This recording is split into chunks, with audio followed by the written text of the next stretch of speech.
ભાજપા શાસિત જૂનાગઢ જિલ્લા પંચાયતના ઉપપ્રમુખશ્રીનું સત્ય નિવેદન કે બેફામ ભ્રષ્ટાચાર, અધિકારી રાજના કારણે પ્રજાના કામ કરતા સંકલનનો અભાવ અને 2 વર્ષથી વિકાસના કામો થતા નથી।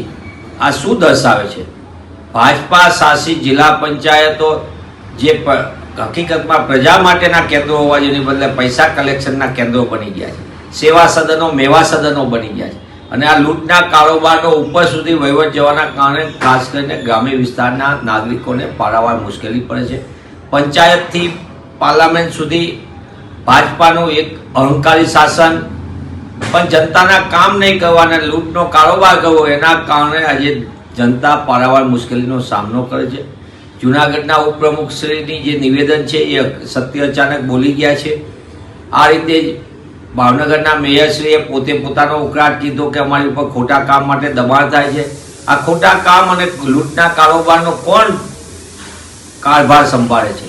આ કારભારમાં કેટલા ભાગીદારો છે?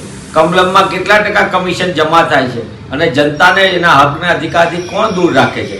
પંચાયત મંત્રીશ્રીના પુત્રોનો ભ્રષ્ટાચાર આખા ગુજરાતે જોયો। આદિવાસી પટ્ટીમાં પણ મોટા પાયે ભ્રષ્ટાચાર, સૌરાષ્ટ્રની અંદર જિલ્લા પંચાયતોમાં મોટા પાયે ભ્રષ્ટાચાર। તો ભાજપાએ ની સરકારમાં ભ્રષ્ટાચાર નથી, પણ ભ્રષ્ટાચારમાં ભાજપાના શાસકો હોવાના કારણે જનતાને મુશ્કેલી પડે। ત્યારે કોંગ્રેસ પક્ષ તરીકે અમે માંગ કરીએ છીએ કે જૂનાગઢ જિલ્લા પંચાયતના ભાજપા શાસિત પંચાયતના ઉપપ્રમુખશ્રીએ જે હકીકત વર્ણન છે એની જવાબદારી નક્કી થવી જોઈએ। 2 વર્ષથી વિકાસના કામ નથી થતા, કરોડો રૂપિયાની ગ્રાન્ટ ગઈ ક્યાં એની પણ તપાસ થવી જોઈએ।